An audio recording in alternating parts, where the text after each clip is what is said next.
అందరూ ఇక్కడికి వచ్చినందుకు మీ అందరికి కూడా హృదయపూర్వక ధన్యవాదాలు తెలియజేస్తూ మొట్టమొదలుగా గ్రామ కాంగ్రెస్ అధ్యక్షులు ఒకరొకరు తమ ఉపన్యాసాలను ఇవ్వాల్సిందిగా కోరుకుంటున్నాం. మొట్టమొదలు రాచాల గ్రామం నుండి గ్రామ కాంగ్రెస్ అధ్యక్షులు కానీ ఇంకా వారికి సంబంధించినటువంటి ముఖ్యమైనటువంటి నాయకులు ఎవరైనా కానీ సర్పంచ్ కానీ తమ అమూల్య సందేశం ఇవ్వాల్సిందిగా కోరుతున్నాం. కాబట్టి దానికి సంబంధించిన విషయాలు మాట్లాడాల్సిందిగా వేదిక మీద ఉన్న పెద్దలకు వేదిక ముందున్న కుటుంబ సభ్యులందరూ కూడా కోరుతా ఉన్నాం. ఎందుకంటే మనం ఏదన్నా సమస్య ఉంటే విలేజ్ వైజ్ గా నేను ఇప్పుడు ప్రతి గ్రామం నుంచి ఒక 5 నిమిషాలు 10 నిమిషాలు కూర్చొని అందరితో మాట్లాడతా. సమస్యలు ఏమున్నా మనం ఎట్లా ముందుకెళ్ళాలి, ముఖ్యంగా రేపు పార్లమెంట్ ఎన్నికలలో మన వ్యూహం ఏంది, మనం ఎట్లా పనిచేయాలనే విషయాలన్నీ కూడా చెప్పడం జరుగుతుంది. మళ్ళా ఈ మీటింగ్ అంటే మండల పార్టీ ప్రెసిడెంట్లు మాట్లాడిన తర్వాత వంశీచంద్ర రెడ్డి గారు మన పార్లమెంట్ ఎంపీ అభ్యర్థి కూడా ఇక్కడికి వస్తూ ఉన్నారు. కాబట్టి ఆయన వచ్చిన తర్వాత ఆయన నేను ఇద్దరం కలిసి కూర్చొని విలేజ్ వైజ్ గా మనము మాట్లాడుకోవాల్సి ఉంటుంది. ముఖ్యంగా ఈ నియోజకవర్గానికి సంబంధించిన కోఆర్డినేషన్ కమిటీ, అదేవిధంగా ప్రతి మండలానికి ఒక కోఆర్డినేషన్ కమిటీ కూడా వేయడం జరిగింది. ఆ కమిటీలో కొన్ని మార్పులు చేర్పులు ఉన్నాయి. ఆ మార్పులు చేర్పులు చేసుకొని ఆ కమిటీ ద్వారానే మనము ఎట్లా ముందుకెళ్ళాలి, ఏం చేయాలనే ఎలక్షన్స్ మెయిన్ ముఖ్యంగా మన ముందున్నది. మీరందరూ చాలా కష్టపడి నా విజయం కోసం పనిచేసారు. నా విజయంలో మీరందరూ కూడా కీలక పాత్ర పోషించారు. రేపు జరగబోయే ఎంపీ ఎన్నికలలో కూడా మనకు చాలా ముఖ్యమైన ఎన్నికలు అవి. సో ఆ ఎన్నికలను కూడా దృష్టిలో ఉంచుకొని ఈరోజు ఈ సన్నాహక సమావేశాన్ని ఏర్పాటు చేయడం జరిగింది. కాబట్టి దానికి సంబంధించి పార్లమెంట్ ఎన్నికలలో మీ సలహాలు సూచనలు మనము ఏమైనా ఎట్లా ఉంది అనే విషయాల మీద మాట్లాడాల్సిందిగా ఇక్కడ ఉన్న వేదిక మీద ఉన్న పెద్దలందరినీ కూడా విజ్ఞప్తి చేస్తున్నాం. Thank you. హృదయపూర్వకంగా నమస్కారాలు తెలియజేస్తున్నాం. మనకందరికీ తెలిసిన విషయమే, గత నవంబర్ 30 తారీఖున సాధారణ మన అసెంబ్లీ ఎలక్షన్లు జరిగినాయి. వాటిలో మన ప్రభుత్వము కాంగ్రెస్ పార్టీ అధికారంలోకి రావడం జరిగింది. ఆ రావడానికి గాను రాష్ట్రంలో కానీ జిల్లాలో కానీ గ్రామాల్లో కానీ ప్రతి కాంగ్రెస్ కార్యకర్త చెమట కోడ్చి కష్టపడి పనిచేయడం వల్ల మన ఎమ్మెల్యేతో పాటు అందరినీ కూడా మనము మెజారిటీ స్థానాలు సంపాదించుకొని ప్రభుత్వాన్ని ఏర్పాటు చేసుకోవడం జరిగింది. ఆ తరుణంలో మన జిల్లా ముద్దుబిడ్డ రేవంత్ రెడ్డి గారు సీఎంగా ఎన్నికై ప్రమాణం చేసిన తర్వాత వెంబడే మనం ఇచ్చినటువంటి 6 గ్యారంటీలలో కూడా అమల్లోనికి తేవడం ప్రారంభించడం జరిగింది. అంటే వాటిలో భాగంగా మహిళలకు ఉచిత బస్సు ప్రయాణం కానీ, ఆరోగ్యశ్రీ 10 లక్షలకు బీమాను 10 లక్షల రూపాయలకు పెంచడం కానీ, మహిళలకు వంట గ్యాస్ను 500 రూపాయలకు అందించడం కానీ,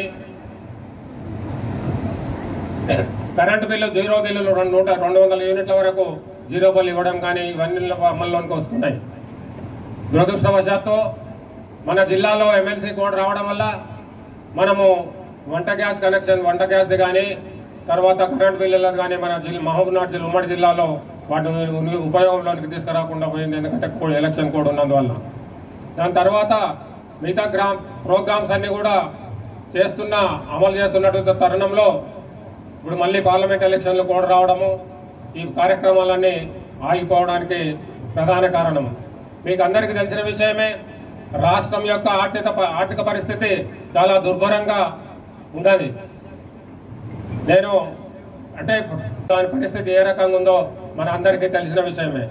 ఎందుకంటే వాళ్ళు అవినీతికి పాల్పడి సరి అయినటువంటి డిజైన్లు లేక, సరి అయినటువంటి సూపర్విజన్ లేక అన్ని రకాలుగా దాన్ని ఇచ్చేసి ఒక టెక్నికల్ గా ఇంజనీరింగ్ డిపార్ట్మెంట్ మీద పూర్తి స్వేచ్ఛ ఇవ్వకుండా లీడర్లే దానికి డిజైన్లు ఇచ్చి వాళ్ళే చేయడం వల్ల ఇవన్నీ తప్పిదాలు జరిగినాయి. దానివల్ల రాష్ట్ర ఖజానాకు కానీ రాష్ట్రానికి కానీ ఆర్థికంగా తీవ్రమైన లోటు జరిగింది. మళ్ళీ ఇప్పుడు ఈ మధ్యన చూస్తున్నాం. అలంకరించిన పెద్దలందరికీ, అన్న వంశీచంద్ర అన్న గారికి, వేదిక ఉన్న పెద్దలందరికీ పేరు పేరున నమస్కారాలు తెలియజేస్తున్నాము. మనము ఈరోజు మొన్ననే 3 నెలల కింద ఎన్నో సాధక బాధకాలు చవి చూసి మనము ఎవరినైతే తెలంగాణ ఈ అవతల అభ్యర్థిని గెలిపించుకోవాలి. అది అయ్యే పనేనా? మొన్ననే 50,000 లీడ్ తోటి దేవరకద్రలా జిఎంఆర్ అన్నను ఓడగొడతామని ప్రగల్భాలు వలికితే అవతలలో 50,000 కాదు, వాళ్ళ అంచనాలను తలకిందులు చేసి జిఎంఆర్ అన్నను ఎమ్మెల్యేగా గెలిపించుకున్న నియోజకవర్గం దేవరకద్ర నియోజకవర్గం. ఈ నియోజకవర్గంలో వంశన్న కాకుండా కాంగ్రెస్ కాకుండా ఇంకా వేరే వాళ్ళకు లీడ్ వచ్చే పరిస్థితి ఉందే అని చెప్పి నేను ఈ సందర్భంగా మిమ్మల్ని అడుగుతున్నా. కాంగ్రెస్ పార్టీకి లీడ్ తెచ్చుకునే సత్తా, శక్తి, గెలిపించుకునే ఓపిక, ఆశయం మనందరికీ ఉందా లేదా అని చెప్పి ఈ సందర్భంగా మీ అందరు కూడా మనవి చేస్తున్నా. చెప్పండి, ఒకసారి క్లాప్స్ కొట్టండి గట్టిగా వంశన్నకు. కాబట్టి కాంగ్రెస్ పార్టీ మీద పోరాటం చేసి ఈ పార్లమెంట్ ఎన్నికల్లో ఇక్కడ కాంగ్రెస్ ను ఓడగొట్టేది అంత ఆశామాషి కాదు. షాద్నగర్ నుంచి నారాయణపేట వరకు తీసుకోండి, అందరు కూడా పట్టుదల మీద ఉన్నారు. మా నియోజకవర్గాల్లో కనీసం 20-25,000 30,000కు లీడు తగ్గకుండా వంశన్నను గొప్ప మెజారిటీతో గెలిపియాలని చెప్పి అక్కడ ఎమ్మెల్యేలు ఉన్నారు, కార్యకర్తలు ఉన్నారు. అటువంటి పరిస్థితుల్లో ఈరోజు పార్లమెంటు నియోజకవర్గంలో పరిస్థితులు ఉన్నాయి. ఆలోచించండి, ఈ రాష్ట్రంలో ప్రజలందరూ శాంతితోటి సమాధానంతో జీవిస్తున్నారు. కార్యకర్తల మంది ఆలోచించాలి. మనం జూన్ 6వ తారీఖు వరకు ఎన్నికల కోడ్ ఉంది. మనం గ్రామాలు వదిలిపెట్టి ఎక్కడా వెళ్ళకూడదు. నేను కార్యకర్తల సమావేశం కాబట్టి నాతోటి కార్యకర్తలకు, మండల కాంగ్రెస్ పార్టీ అధ్యక్షులకు, నాయకులు అనుకునే వాళ్లకు అందరికీ విజ్ఞప్తి చేస్తున్నా. కోడ్ ఉంది కాబట్టి కొత్త పనులు ఎమ్మెల్యే గారితోటి కానీ ముఖ్యమంత్రి గారితో కానీ మన వాళ్ళతోటి కానీ కొత్త పనులు అయితే కావు. ఇదివరకే ఉన్న పనులు మాత్రమే అవుతాయి. ఫస్ట్ ప్రయారిటీ ఆరోగ్యానికి సంబంధించి ఏది ఉన్నా మన అన్న ఎమ్మెల్యే గారి దగ్గరికి తీసుకెళ్దాం. ఎల్ఓసి కావాలన్నా, ఆరోగ్యశ్రీలు కావాలన్నా, ఇంకా అది కాకపోతే ఏదన్నా నిత్యం మన మధ్యలోండి మన కొరకు పనిచేసే మన ఎమ్మెల్యే జిఎంఆర్ అన్న ఉన్నాడు.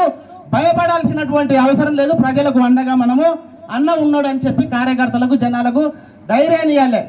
మన పనులు వదులుకొని ఎక్కడా వెళ్లకుండా గ్రామంలోనే ఉండి టీ హోటల్ కానీ, పొలం పనులకు వెళ్లే వారి దగ్గర కానీ, ఎక్కడ కానీ మే 13 వరకు జరగాల్సిన చర్చ ఏంటంటే భారతదేశంలో కాంగ్రెస్ పార్టీలో చంద్రారెడ్డి గారు మీకు అందరు కూడా తెలుసు. కాబట్టి అదేవిధంగా ఈరోజు బీజేపీ అభ్యర్థి గురించి మీకు అందరికీ కూడా తెలిసిన వాళ్ళందరూ ఉన్న వాళ్ళందరికీ తెలుసాలి. డికే అరుణ గారు. డికే అరుణకు రాజకీయంగా భిక్ష పెట్టి రాజకీయంగా ఒక ఉన్నత స్థానానికి తీసుకొచ్చింది ఈరోజు కాంగ్రెస్ పార్టీ. కాంగ్రెస్ పార్టీ ఆమెకు ఎమ్మెల్యే పదవి ఇచ్చి కాంగ్రెస్ పార్టీ మంత్రిని చేస్తే ఈరోజు తిన్నింటి వాసాలు ఎక్క పెట్టినట్టు, తల్లిపాలు దీన్ని రుమ్ము కొట్టినట్టు ఈరోజు మన కాంగ్రెస్ పార్టీ గురించి ఆమె తప్పుడు ప్రచారాలు చేస్తా ఉంది. నీ అవసరం కోసం, నీ కుటుంబ అవసరాల కోసం కాంగ్రెస్ పార్టీని వదిలిపెట్టి ఆ రోజు కాంగ్రెస్ పార్టీ పరిస్థితి బాగాలేదని చెప్పేసి బీజేపీలో పోయిన దానం ఈరోజు మళ్ళా కాంగ్రెస్ పార్టీ గురించి, కాంగ్రెస్ పార్టీలో ఉన్న ముఖ్యమంత్రి గారి గురించి, కాంగ్రెస్ పార్టీ అభ్యర్థుల గురించి తప్పుడుగా ప్రచారం చేసే పని చేస్తా ఉంది. అటువంటి అవకాశవాదులకు అవకాశం ఇస్తే ఏ విధంగా ఉంటుందంటే, రేపు అవకాశం ఇస్తే మీకు తెలిసి పుంసాపేట వాళ్ళు ఉన్నారు, వేముల మా నరసింహులని ఇక్కడ ఈయన ఉన్నాడు, ప్రయత్నం చేస్తా ఉన్నారు. అవి తప్ప వాళ్ళకి వేరే ఆయుధమే లేదు. ఎందుకంటే చెప్పుకోవడానికి ఏమి లేదు, చేసింది ఏమి లేదు కాబట్టి చెప్పుకునే పరిస్థితులు లేరు. మన మీద ఉల్టా దాడి చేసేసి వాళ్ళు అడ్డగోలుగా మాట్లాడే ప్రయత్నం చేస్తా ఉన్నారు. ఈరోజు 6 గ్యారెంటీలు ఏడున్నాయంట. కళ్ళు లేవా మీకు? కళ్ళు దొప్పినాయా? 6 గ్యారెంటీలలో మేము ఇస్తున్నాయి, కళ్ళు కనిపిస్తావా? ఈరోజు ఆర్టీసీ బస్సులలో ఎన్ని వేల మంది ఈరోజు ఉచితంగా మహిళలు ప్రయాణం చేస్తా ఉన్నారు. చాలా సంతోషం వ్యక్తం చేస్తా ఉన్నారు మహిళలు. రాజీవ్ ఆరోగ్యశ్రీ పెద్ద ఎత్తున అమలు అవుతా ఉంది. 500 రూపాయలకు సిలిండర్ ఇస్తా ఉన్నాం. 200 యూనిట్ల కరెంటు ఉచితంగా ఇస్తా ఉన్నాం. ఇండ్లు రేపు పొద్దున ఆల్రెడీ ఇండ్లు అనౌన్స్ అయినాయి, నిన్ననే పేపర్లలో చూసింటారు. అడుకో వాళ్ళు కూడా 10,000 కోట్ల రుణం కూడా మంజూరు చేయడం జరిగింది ఇండ్ల గురించి. సో ఈ రోజు మనకు ఫస్ట్ విడతలనే 3,500 ఇండ్లు మన నియోజకవర్గానికి వచ్చినాయి. వాళ్ళలాగా దుర్మార్గులాగా బీఆర్ఎస్ వాళ్ళు చెప్పినట్టు డబుల్ బెడ్రూమ్ ఇస్తాము, అది ఇస్తాం, ఇది ఇస్తామని మనం మోసం చేయాల్సిన అవసరం లేదు. ఖచ్చితంగా ఇస్తామని చెప్తున్నాము. ప్రతి ఊరు తిరుగుదాము, ప్రతి ఊరు బాణ తిరుగుదాము. ఎవరికి ఇండ్లు అవసరం అంటే వాళ్ళకి ఇవ్వడానికే మనం పనిచేయడానికి ఇక్కడ రాజకీయాలకు వచ్చినామని కూడా ఈ సందర్భంగా తెలియజేస్తా ఉన్నాం. రేపు రాబోయే రోజుల్లో ఈ ఎలక్షన్లు అయినప్పుడే ఇందిరమ్మ కమిటీలు వేస్తాం. ఇక్కడ ఇప్పటిదాకా రాహుల్ గౌడ్ కోఆర్డినేషన్ విషయంలో చెప్పిండు. ఖచ్చితంగా ఆ కోఆర్డినేషన్ విషయం కూడా ఎవరు ఇబ్బంది పడాల్సిన అవసరం లేదు. మీరు చూస్తున్నారు, నేను ఎమ్మెల్యే గెలిచిన రోజు నుంచి ప్రతిరోజు మీకు అందుబాటులో ఉంటున్నా. ఎక్కడో ఒక దగ్గర నేను అందుబాటులో ఉంటున్నా. ఒక్కరోజు ఇప్పటి వరకు నేను ఒక్కరోజు కూడా సెలవు తీసుకోవాలి. మీకు తెలుసు, ఒక్కరోజు కూడా నేనే కాదు, ప్రతి ఒక్కరు కాంగ్రెస్ పార్టీలో గెలిచిన మంత్రులు కానీ, ముఖ్యమంత్రి గారు కానీ ఎవరు కూడా సెలవు తీసుకోకుండా ఈరోజు కాంగ్రెస్ పార్టీ కోసం, మీకోసం పనిచేస్తా ఉన్నాం. మీకోసం పనిచేయాలనే లక్ష్యంతో ఈరోజు పనిచేస్తా ఉన్నాం. ప్రజలు కూడా మెచ్చుకుంటా ఉన్నారు. ప్రజలు కూడా మన ముఖ్యమంత్రి గారి పాలన పట్ల పెద్ద ఎత్తున హర్షం వ్యక్తం చేస్తా ఉన్నారు. నిన్న మీటింగ్ చూసింటారు మీరు. నిన్న మీటింగ్ తోనే మొత్తం డిసైడ్ అయిపోయింది. జనాలంతా ఈరోజు పొద్దున నుంచి చర్చ ఏం తెలుసా, ఎంపీలు అన్ని కూడా గెలుస్తారు కాంగ్రెస్ వాళ్ళు అని చెప్పేసి డిసైడ్ అయిపోయింది. కాబట్టి మనం నిర్లక్ష్యం చేయడానికి లేదు, అప్రమత్తంగా ఉండాలి. ఎందుకంటే వాళ్ళు తప్పుడు ప్రచారం చేసి మళ్ళీ ఏదో రకంగా మన యువతను చెడగొట్టే ప్రయత్నం ఈరోజు బీజేపీ వాళ్ళు చేసే అవకాశాలు ఉంటాయి. కాబట్టి నేను మిమ్మల్ని ఒకటే రిక్వెస్ట్ చేస్తా ఉన్నా, ఈరోజు బీజేపీ గురించి ఆలోచన చేస్తే మనం నష్టపోతాం, ఖచ్చితంగా నష్టపోయే అవకాశాలు ఉంటాయి. మనం ఎంపీగా ఓడిపోతే మన ప్రాంత అభివృద్ధి కూడా వెనుకబడే అవకాశం ఉంటుంది. కాబట్టి నేను మిమ్మల్ని కోరుతా ఉన్నది, ఇక్కడ వేదిక మీద ఉన్న పెద్దలను, వేదిక ముందున్న పెద్దలు అందరూ, కుటుంబ సభ్యులు అందరినీ కూడా నేను ఎందుకు రిక్వెస్ట్ చేస్తా ఉన్నా అంటే, ఒకటే నేను మిమ్మల్ని కోరుతా ఉన్నది, ఇక్కడ ఉన్న అభ్యర్థి వంశీచంద్రరెడ్డి గారు ఏదో ఆయన పదవి కోసమో లేకపోతే ఏదో ఎంపీ అయిపోతుంది, నేను ఏదో ఢిల్లీలో ఏదో చేయాలనే ఆలోచనతో కాదు, ఆయన కూడా నాలాగనే సేవ చేయాలనే లక్ష్యంతోనే చిన్న వయసులోనే రాజకీయాలకు వచ్చి ఈరోజు పెద్ద ఎత్తున ఉన్నత స్థానంలో కాంగ్రెస్ పార్టీలో ఈరోజు ఢిల్లీ లెవెల్లో ఉన్నాడు. రాహుల్ గాంధీ గారికి అత్యంత సన్నిహితుడు. అట్లాంటి వ్యక్తి ఎంపీగా ఉంటే రేపు పొద్దున రాహుల్ గాంధీ గారు ప్రధానమంత్రి అయితే మనం పోయి ఢిల్లీ పోయి అన్న మాకు ఈ కాన్ఫరెన్స్ కి మీ కేంద్రంలో చూడ కొన్ని పనులు చేయండి అని చెప్పేసి అలా చనిపోయినాడు. 4-5 మంది యాక్సిడెంట్ లో ఆయన కాంట్రాక్ట్ తీసుకొని పని చేస్తాడు. అట్లకెళ్ళి 2016 నాకు తెలిసి 2016-17లో గతంలో ఉన్న మంత్రి కేటీఆర్ గారు అక్కడ వచ్చి ఆ రోడ్డును శంకుస్థాపన చేస్తే ఇప్పటి వరకు ఆ రోడ్డును పూర్తి చేస్తాడు. ఆ డికేఆర్ గారి భర్త భరత్ సింహారెడ్డి గారు ఎవరైనా పోయి అడిగితే బెదిరించే ప్రయత్నం చేస్తున్నారు.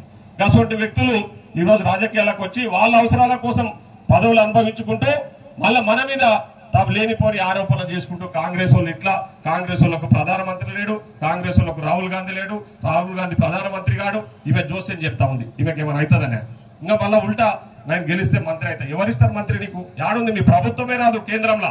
బీజేపీ వచ్చే ప్రసక్తే లేదు. నిన్న మీరు చూసింటారు రాహుల్ గాంధీ గారు, మన ప్రియతమ నాయకుడు రాహుల్ గాంధీ గారు మాట్లాడే మాటలన్నీ కూడా మీ అందరి కోసం మాట్లాడిండు. ఆయన గుండెల్లో నుంచి వచ్చిన మాటలు అవి. ఎంతో అంటే నిబ్బరంగా, ఎంత అంటే అన్ని సమస్యలు తెలుసుకున్న వ్యక్తి కాబట్టి అట్లా మాట్లాడగలిగిండు. ఎందుకంటే ఊర్లో అన్ని గ్రామాల నుంచి తిరుగుతూ మీరు చూసింటారు, కన్యాకుమారి నుంచి కాశ్మీర్ వరకు పాదయాత్ర చేసిన వ్యక్తి, ప్రజా సమస్యలు తెలుసుకున్న వ్యక్తి ప్రత్యక్షంగా. కాబట్టే ఈరోజు అంత స్పష్టంగా నిన్న రాహుల్ గాంధీ గారు మనందరి గురించి, మన సమస్యల గురించి, ముఖ్యంగా మన తెలంగాణ గురించి చాలా అవగాహనతో చాలా స్పష్టంగా మాట్లాడిన వ్యక్తి ఈరోజు రాహుల్ గాంధీ గారు. అట్లాంటి వ్యక్తి భారతదేశానికి ప్రధానమంత్రి అయితే ప్రజలు బాగుపడతారు, అన్ని రకాల వర్గాలకు కూడా మంచి జరుగుతుందని చెప్పేసి ఈరోజు యావత్ భారతదేశంలో ప్రజలు ఆలోచన చేస్తా ఉన్నారు. 10 సంవత్సరాల మోడీ పాలన చూసిరు, 10 సంవత్సరాల మోడీ యాక్షన్ చూసిరు. 10 సంవత్సరాలుగా ఆయన చేసింది ఏంటంటే పూటకో డ్రెస్ మారవడం తప్ప ఆయన చేసింది ఏమి లేదు. మోడీ గారు ఏమనంటే మోడీ ఏం చేసిండు మోడీ? మరి ఏం ఉద్ధరించిందని మోడీ అంటున్నారు కొందరు. ఆలోచన చేయండి. ఈరోజు రాహుల్ గాంధీ గారు ప్రజల కోసం పనిచేయడానికి నేనున్నా, ఎప్పుడు పిలిచిన వస్తా, తెలంగాణలో చిన్న పిల్లగాడ పిలిచినప్పుడు నేను మీ దగ్గరకు వస్తా అని చెప్పేసి అంత ఉన్నత స్థానంలో ఉన్న వ్యక్తి ఈరోజు అంత డౌన్ టు ఎర్త్ గా మాట్లాడుతా ఉన్నారంటే ఒక్కసారి ఆలోచన చేయండి. కాబట్టి ఈరోజు భారతదేశంలో కూడా మీరు గత 10-15 రోజులుగా ఇప్పటిదాకా మన శెట్టిశేఖర్ చెప్తా ఉన్నాడు సర్వేల గురించి. బీజేపీ వాళ్ళు సర్వేలు ఏం చెప్తున్నారంటే జనాలను మోసం చేయనికే 400 వస్తాయి, 400 వస్తాయి, 400 వస్తాయి. నువ్వు 400 సీట్లు వచ్చేటోడు ఉంటే వాంతోనా ఇంతోనా పొద్దున్న పెట్టుకుంటున్నావు. మరి నువ్వు వచ్చి టీడీ పొద్దున పొత్తు పెట్టుకునే మన పక్కనే మరి 400 సీట్లు వచ్చేటోడు పొత్తేం అవసరం ఉంది నీకు? వాళ్ళకి తెలుసు, వాళ్ళకి 400 రావు, 40 సీట్లు కూడా రావు అనేది వాళ్ళకి తెలుసు. కాబట్టి ఈ విధంగా మొత్తం యాక్టింగ్ చేస్తా ఉన్నారు. ప్రజలను మభ్యపెట్టించి సోషల్ మీడియాలో ప్రచారాలు చేసి యువతను తప్పుదోవ పట్టించే ప్రయత్నం చేస్తా ఉన్నారు. ముఖ్యంగా నేను ఉన్న యువతకు కూడా నేను ఒకటే చెప్తా ఉన్నా, మన ఊర్లలో ఉన్న యువతకు ఒకసారి చెప్పండి, దయచేసి మనకు అన్నం పెడతారు, ఈరోజు మనకు అన్నం పెడతారు, మనకు ఉద్యోగాలు ఇచ్చే పార్టీ కాంగ్రెస్ పార్టీ అని చెప్పేసి స్పష్టంగా చెప్పండి. ఎందుకంటే మేము ఈరోజు మన ముఖ్యమంత్రి గారు గౌరవనీయులు, మనందరి అభిమాన నాయకుడు, మన పాలమూరు ముద్దు బిడ్డ ఈరోజు పెద్ద ఎత్తున యువతకు ఉపాధి కల్పించాలి, వాళ్ళకు ఉద్యోగాలు కల్పించాలని చెప్పేసి చాలా పెద్ద ఎత్తున ఆలోచన చేస్తా ఉన్నాం. కాబట్టి అట్లాంటి వ్యక్తి గట్టిగా ఉండాలి, అట్లాంటి వ్యక్తి మనకు ఉపయోగంగా ఉండాలి. రేపు పొద్దున మనకు పని చేయాలంటే మనం చేయాల్సిందేంది, ఇక్కడ ఉన్న ఎంపీ అభ్యర్థిని మనం గెలిపించుకోవాలి.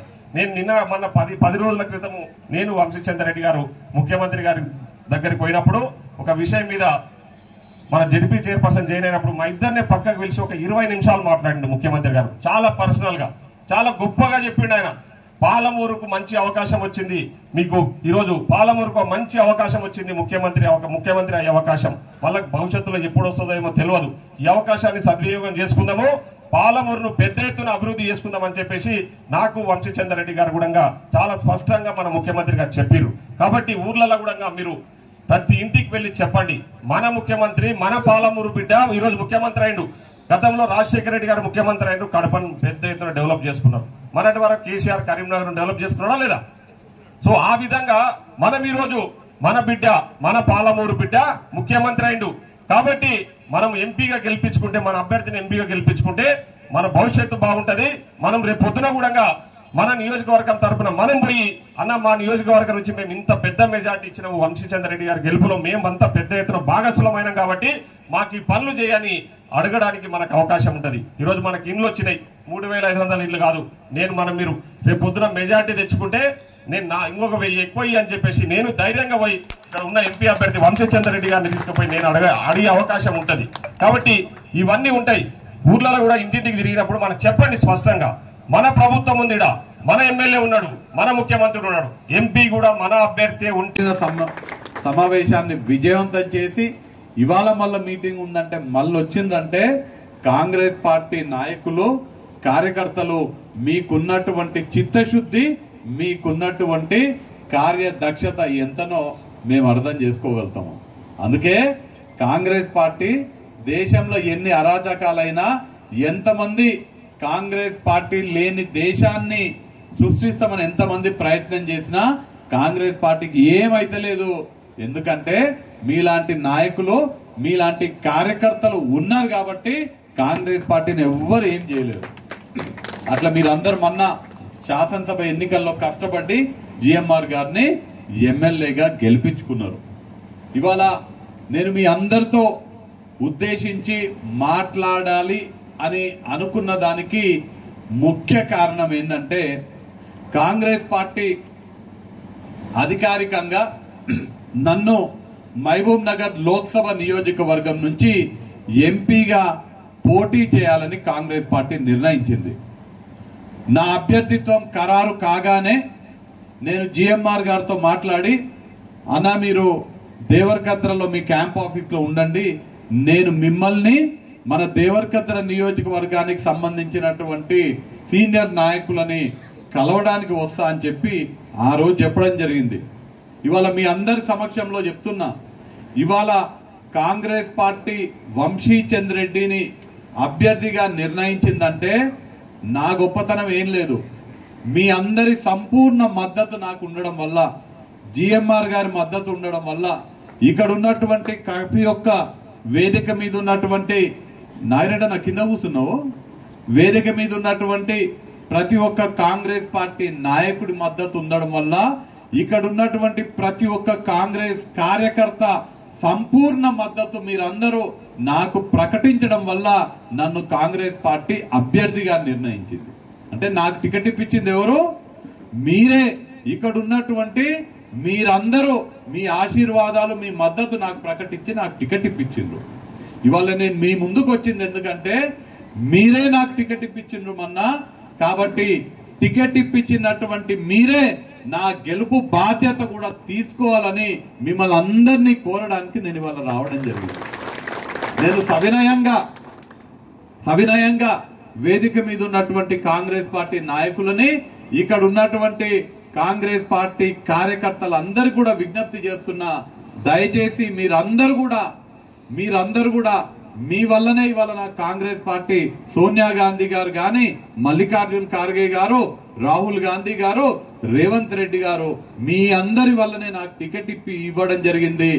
మీరే నన్ను ఎంపీగా గెలిపించే బాధ్యత ఇక్కడున్న మీరందరూ తీసుకోవాలని నేను ఇవాళ మీకు సవినయంగా మిమ్మల్ని అందరినీ కూడా విజ్ఞప్తి చేస్తున్నా. మొన్న జరిగినటువంటి శాసనసభ ఎన్నికల్లో ఇవాళ జిఎంఆర్ అన్నని ఎప్పుడైనా అడగండి, మీరు ఏడినైనా అడగండి, ఏడికి పోయినా అడగండి, ఏ రోజైనా అడగండి, ఏ సమయానికైనా అడగండి, నువ్వు నీకు ఎట్లా గెలిచినా, నువ్వు నీ గెలుపుకి ఎవరు కారణం అంటే ఏం చెప్తాడు? ఈయనున్నటువంటి కార్యకర్తలే నా గెలుపు కారణం అని చెప్తాడు. అవునా? నిన్న మీరు అందరూ జనజాతరకు వచ్చిండ్రు కదా, రేవంత్ రెడ్డి గారు మాట్లాడింది విన్నారా? ఏం చెప్పిండు రేవంత్ అన్న? ఇవాళ మేము ఈడ మంత్రులను కూర్చున్నామంటే 64 మంది ఎమ్మెల్యేలను కూర్చున్నామంటే నేను ముఖ్యమంత్రిగా కూర్చున్నంటే ఊర్లలో పనిచేసినటువంటి జెండా మోసినటువంటి కార్యకర్తల వల్లనే నేను ఇవాళ ముఖ్యమంత్రిని అయినా అని చెప్తున్నాను. అట్లనే రేపు నేను ఎంపీగా గెలవాలంటే చేయి గుర్తు అభ్యర్థి మహబూబ్ నగర్ లోక్సభ నియోజకవర్గం నుంచి ఎంపీగా గెలవాలంటే 3 రంగుల జెండా మహబూబ్ నగర్ లోక్సభ స్థానంలో గెలవాలంటే మీ అందరూ కష్టపడి మళ్ళా మీరే ఆ గెలుపుకి కారణం కావాలి అనే మాట ఈ సందర్భంగా తెలియజేస్తున్నా. మనకు శాసనసభ నియోజకవర్గంలో మంచి నాయకత్వం ఉంది. మండల స్థాయిలో గ్రామ స్థాయిలో మంచి మంచి నాయకులు ఉన్నారు. మనకు రాష్ట్ర స్థాయిలో రేవంత్ రెడ్డి రూపంలో మన పాలమూరు ముద్దుబిడ్డ ముఖ్యమంత్రిగా పిసిసి అధ్యక్షులుగా ఉన్నారు. జాతీయ స్థాయిలో మన దేశం కోసం ప్రాణాలు అర్పించినటువంటి ఇందిరాగాంధీ, రాజీవ్ గాంధీ వారసులైనటువంటి సోనియమ్మ, రాహుల్ గాంధీ మనకు నాయకులుగా జాతీయ స్థాయిలో ఉన్నారు. అత్యంత కింది స్థాయి నుంచి ఎదిగి ఒక దళిత కుటుంబంలో పుట్టి ఎంతో పెద్ద స్థాయికి ఎదిగినటువంటి అఖిల భారత కాంగ్రెస్ కమిటీ అధ్యక్షుల రూపంలో మల్లికార్జున్ ఖార్గే గారి నాయకత్వం ఇవాళ మన కాంగ్రెస్ పార్టీకి ఉన్నది. దేశం జాతీయ స్థాయి నుంచి గ్రామ స్థాయి వరకు మంచి నాయకత్వం ఉన్నది. కరడుగట్టి కాంగ్రెస్ పార్టీ కోసం పనిచేసేటువంటి కరడుగట్టినటువంటి సైనికుల్లాగా కాంగ్రెస్ పార్టీ కార్యకర్తలు ఉన్నారు మనకు. కాబట్టి మనందరం కూడా కష్టపడి రానున్న ఎంపీ ఎలక్షన్ లో అత్యధిక మెజారిటీతో ఈ స్థానాన్ని గెలిపించుకొని రేవంత్ రెడ్డి గారి బలాన్ని ఢిల్లీలో పెంచే ప్రయత్నం మనందరం కూడా చేయాలని మిమ్మల్ని అందరినీ కూడా ఇవాళ కోరుతున్నా. నిన్న జరిగినటువంటి జనజాతర సభలో రాహుల్ గాంధీ గారు మనందరికీ కూడా అనేక మేనిఫెస్టోలో రాహుల్ గాంధీ ఎందుకు వచ్చిండు? మన మీద ఉన్నటువంటి నమ్మకంతో తెలంగాణకి రాహుల్ గాంధీ వచ్చిండు. తెలంగాణలో ఉన్నటువంటి కాంగ్రెస్ పార్టీ కార్యకర్తల మీద ఉన్నటువంటి విశ్వాసంతో రాహుల్ గాంధీ ఎక్కడికి పోకుండా తెలంగాణకు వచ్చి తుక్కుడలో ఉన్నటువంటి రాజీవ్ గాంధీ ప్రాంగణం నుంచి మన ఈ మేనిఫెస్టోని విడుదల చేయడం జరిగింది. మనందరం కూడా ఇవాళ దేశ ప్రజలందరూ కూడా మన గ్రామాలలో ఉండేటువంటి ప్రజలందరూ కూడా చాలా స్పష్టంగా ప్రతి ఒక్కరి దగ్గరికి పోయి తెలియజేయాలి.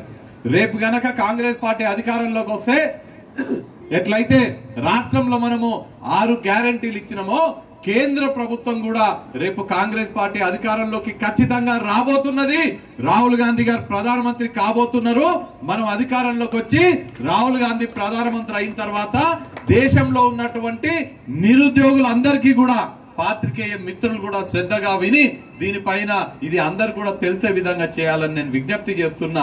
మనం అధికారంలోకి వచ్చినాక దేశంలో ఉన్నటువంటి ప్రతి ఒక్క నిరుద్యోగికి 25 సంవత్సరాలు దాటి డిగ్రీ గాని డిప్లొమా గాని పూర్తి చేసిన ప్రతి నిరుద్యోగికి సంవత్సరానికి ₹1,00,000 జీతం వచ్చేటట్టుగా ఉద్యోగం ఇచ్చే బాధ్యత కాంగ్రెస్ పార్టీదని ఈ మేనిఫెస్టోలో ఉన్నది. ₹1,00,000 ఉద్యోగము, సంవత్సరానికి ₹1,00,000 ఉద్యోగమే కాదు, అధికారంలోకి వచ్చిన మొదటి సంవత్సరంలోనే దేశంలో ఉన్న 30 లక్షల ప్రభుత్వ ఉద్యోగాలని భర్తీ చేసే బాధ్యత కాంగ్రెస్ పార్టీ తీసుకుంటది. అట్లనే మనది రైతుల దేశం, రైతు రాజ్యం రావాలంటే కాంగ్రెస్ పార్టీ రావాలని రైతులందరూ కూడా అనుకుంటారు. రేపు కాంగ్రెస్ పార్టీ అధికారంలోకి వస్తే మద్దతు ధర, కనీస మద్దతు ధర ఖచ్చితంగా ఇవ్వాలని, దానికి చట్టం రూపంలో చట్టం తీసుకురావాలని కాంగ్రెస్ పార్టీ ఆలోచన చేయడమే కాకుండా అధికారంలోకి రాగానే అంతకుముందు యూపీఏ ప్రభుత్వం ఉన్నప్పుడు ఎట్లయితే దేశంలో రైతులకున్న మా రుణాన్ని మొత్తం కూడా ఎట్లయితే మాఫీ, గుర్తుందా మీకు అందరికీ? రాజశేఖర రెడ్డి గారు ముఖ్యమంత్రిగా ఉన్నప్పుడు, కేంద్రంలో మన్మోహన్ సింగ్ గారు ప్రధానమంత్రి ఉన్నప్పుడు రైతుల రుణాలు మొత్తం దేశంలో మాఫీ చేసినట్టుగా మళ్ళా కొత్తగూడ మీటింగ్ లో పెట్టి చేసింది కదా, మళ్ళా కూడా కాంగ్రెస్ పార్టీ అధికారంలోకి వస్తే దేశంలో ఉన్నటువంటి రైతుల రుణం మాఫీ చేయబోతుంది కాంగ్రెస్ పార్టీ అనే మాట నిన్న రాహుల్ గాంధీ గారు అనౌన్స్ చేయడం జరిగింది. మహిళల దేశం మనది, మహిళలకు పెద్ద ఎత్తున ఆదరణ ఇచ్చే party Congress party. Congress party అధికారంలోకి వచ్చిన తర్వాత ప్రతి పేద మహిళకి ప్రతి సంవత్సరము వాళ్ళ అకౌంట్లకి ₹1,00,000 వేసే బాధ్యత కాంగ్రెస్ పార్టీ తీసుకుంటది. ఇది మన అందరం కూడా చెప్పాలి. మన రాధికమ్మ గారు అట్నే శకుంతలమ్మ, సంతోషమ్మ వాళ్ళైతే ఇంకా ఎక్కువ ఊర్లలో పోయి మా మహిళల కోసం ప్రభుత్వం ఇట్లా చేస్తుందని చెప్పాలి. మనం మహిళలందరి దగ్గర పోయి ఈ విషయం చెప్పాలి. అట్లనే ఇంకా ముఖ్యమైనది కార్మికుల కోసం, కూలీల కోసం, పేదల కోసం కనీసం ప్రతిరోజు 400 రూపాయల కూలీ వచ్చేటట్టుగా కాంగ్రెస్ ప్రభుత్వం చేస్తుంది. ముఖ్యంగా గ్రామీణ ఉపాధి హామీ పథకం ఉంటుంది కదా, మన ఊర్లలో ఉంటారు కూలీలు ఉపాధి హామీ పథకంలో. ఇప్పుడు ఎండాకాలం ఇంకా ఎక్కువ మంది వస్తారు. ఇప్పుడు ఎంత వస్తుంది వాళ్ళకి రోజు? 200 శేఖర్? 200 కొంచెం ఎక్కువ వస్తుంది ఎక్కువ పనిచేస్తే. రేపు మన మేనిఫెస్టోలో చాలా స్పష్టంగా చెప్తున్నాము, కనీసం ప్రతిరోజు 400 రూపాయల కూలీ పడేటట్టుగా కాంగ్రెస్ ప్రభుత్వం చేయబోతున్నది. ఈ విషయాన్ని మనం ప్రతి ఒక్క ఉపాధి హామీ పథకంలో పనిచేస్తున్నటువంటి కూలీలు వాళ్ళందరూ ఒకే దగ్గర పనిచేస్తుంటారు. మనం నాయకులము, మన కార్యకర్తలము మన ఊర్లో ఎక్కడెక్కడైతే ఉపాధి హామీ పథకంలో పనిచేస్తున్నారో వాళ్ళ దగ్గరికి పోయి మన మేనిఫెస్టో చూపించి, ఇగో మీకు 200 వస్తున్నాయి. ఇప్పుడు అసలు ఈ ఉపాధి హామీ పథకాన్ని తీసుకొచ్చిందే కాంగ్రెస్ ప్రభుత్వము. మేము ఈ పథకాన్ని తీసుకొస్తే బీఆర్ఎస్ ప్రభుత్వం ఫీల్డ్ అసిస్టెంట్లని ఉద్యోగాల నుంచి తొలగించింది. అసలు ఈ వ్యవస్థనే నిర్వీర్యం చేయనికే నరేంద్ర మోడీ కుట్ర పన్నిండు. కానీ మేము దీన్ని బలోపేతం చేస్తున్నాము, గ్రామీణ ఉపాధి హామీ పథకాన్ని. ఇవాళ మేము అధికారంలోకి వస్తే మీరందరూ చేయి గుర్తు కొట్టేస్తే మీకు రోజుకి 400 రూపాయలు ఇప్పించే బాధ్యత మా కాంగ్రెస్ ప్రభుత్వాన్ని మనందరం కూడా చెప్పాలి. అలానే రాహుల్ గాంధీ గారు చాలా స్పష్టంగా చెప్తున్నారు, జితనా ఆబాదీ ఉత్నా హక్ అని. మనం ఎంతమంది ఉంటామో మనకు అంత హక్కు మనకు రావాలి. దళిత, గిరిజన, బడుగు, బలహీన, మైనార్టీ వర్గాలు ఉండేటువంటి ఎక్కువ మంది ఉండేటువంటి ప్రాంతం మనది. మనకు ఈ వర్గాల వారు ఎంతమంది ఎక్కువ ఉంటే అన్ని అవకాశాలు రావాలని కుల గణనని తీసుకొచ్చే ఆలోచన మొట్టమొదటిసారి రాహుల్ గాంధీ గారు చేసిండ్రు. కాబట్టి దళిత, గిరిజన, బడుగు, బలహీన వర్గాలకి వారి జనాభాకి తగ్గట్టుగా వాళ్ళకి అవకాశాలు ఇవ్వబోతుంది కాంగ్రెస్ పార్టీ. అలానే కేంద్ర ప్రభుత్వం యొక్క ఉద్యోగాలలో మహిళలకు 50% రిజర్వేషన్లు కల్పించాలని ఇవాళ కాంగ్రెస్ పార్టీ నిర్ణయించింది. అందరికీ కూడా ఈ విధంగా రైతులకి, యువకులకి, మహిళలకి, ఉద్యోగస్తులకి, అట్నే విద్యార్థులకి, కార్మికులకి, కర్షకులకి, ప్రతి ఒక్కరికి, మరి ముఖ్యంగా అణగారిన వర్గాలు, ఇందిరమ్మ కాంగ్రెస్ పార్టీ అత్యంత ప్రేమించేటువంటి దళితులకు, గిరిజనులకు, మైనారిటీలకు, బలహీన వర్గాల వారికి పెద్ద పీట వేయబోతుంది. కాబట్టి మనందరం కూడా మన కోసమే కాదు, ఇప్పుడు ఈ ఎలక్షన్లు అయిపోయిన తర్వాత వచ్చే ఎలక్షన్లు, ఎంపీటీసీ ఎలక్షన్లు, సర్పంచ్ ఎలక్షన్లు, వార్డ్ మెంబర్ ఎలక్షన్లు, జెడ్పీటీసీ ఎలక్షన్లు, ఈ ఎలక్షన్లు వస్తుంటాయి పోతుంటాయి. మనం ఎంపీ ఎలక్షన్లల్లా మీరందరూ కష్టపడితే ఖచ్చితంగా గెలుస్తాం. రానున్న స్థానిక సంస్థలలో ఎలక్షన్లు కూడా మనం గెలుస్తాము. కానీ మన కోసమే కాదు, మన దేశం కోసం మనం కాంగ్రెస్ పార్టీ రేపు ఎంపీ ఎలక్షన్లో గెలిచేటట్టుగా పాటుపడాలి. మన అణగారిన వర్గాల అభ్యున్నతి కోసం మనం పాటుపడాలి. దళిత, గిరిజన, బడుగు, బలహీన వర్గాలకి మంచి జరగాలంటే కాంగ్రెస్ పార్టీ అధికారంలోకి రావాలి.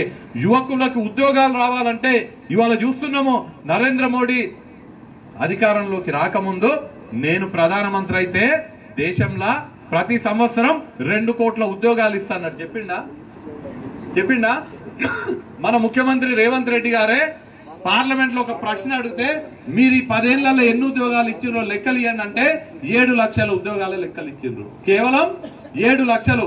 2 కోట్లు ప్రతి సంవత్సరం ఉద్యోగాలు ఇస్తే 10 ఏళ్లలో ఎన్ని కోట్లు రావాలి?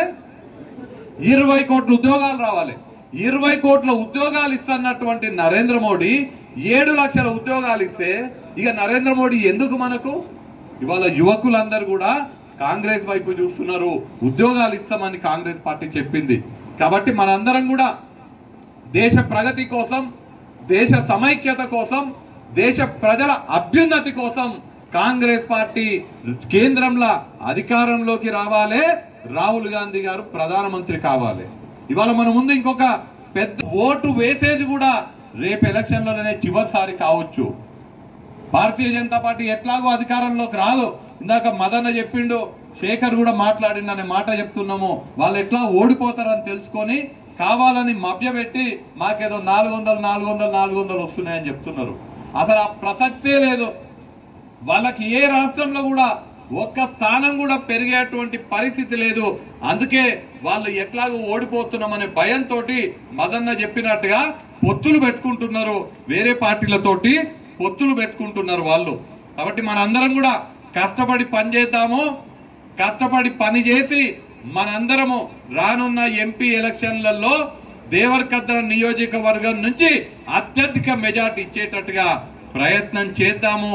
మిమ్మల్ని అందరినీ మరొక్కసారి నేను కోరుతున్నా, దయచేసి మీరందరూ కూడా రేపు జరగబోయే పార్లమెంట్ ఎలక్షన్లలో పోటీ చేస్తున్న వ్యక్తి వంశీ చంద్రెడ్డి కాదు, మీరే పోటీ చేస్తున్నారు అన్నట్టుగా మీరందరూ కూడా భావించి నా గెలుపు బాధ్యత ప్రతి ఒక్కరూ ఇక్కడ ఉన్నటువంటి మీరే నా గెలుపు బాధ్యతను మీ భుజస్కంధాలపైన మోయాలనే మాట నేను మీకు తెలియజేస్తూ, మీరందరూ మళ్ళీ ఒకసారి నిన్న మీటింగ్ అయిపోయినాక చాలా ఆలస్యంగా ఇంటికి పోయినప్పటికీ ఇవాళ ఈ సమావేశానికి విచ్చేసి ఈ సమావేశాన్ని విజయవంతం చేసి మీకున్నటువంటి చిత్తశుద్ధిని చాటుకున్నందుకు మీరందరూ కూడా కష్టపడి నా గెలుపు కోసం కృషి చేస్తామని హామీ ఇచ్చినందుకు మీకందరికీ పేరు పేరున కృతజ్ఞతలు తెలియజేసుకుంటూ కొట్టాలి.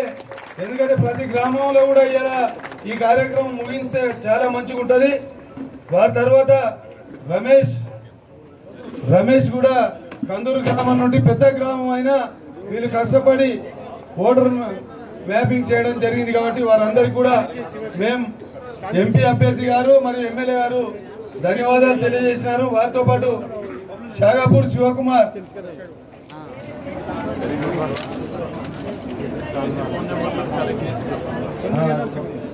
శివకుమార్ కూడా సన్మానం చేయడం జరిగింది. వారి తర్వాత నెక్స్ట్ సంకలమతి గౌతమ్ కూడా మన ఎమ్మెల్యే గారు సన్మానం చేస్తున్నారు.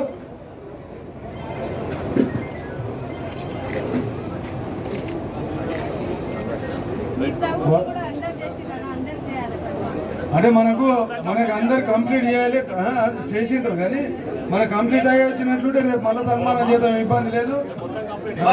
వీళ్ళు 100% వాళ్ళ బూత్ లో ఉన్నటువంటి ప్రతి ఒక్క ఓటర్ ని పూర్తి మిగతా వాళ్ళు ఎవరెవరైతే పూర్తి చేస్తారో వాళ్ళందరికీ కూడా మళ్ళా సమావేశంలో మళ్ళీ అందరికి కూడా సన్మానం చేద్దాం. ఇంకెవరు ఉన్నారా 100% పూర్తి చేసిన వాళ్ళు?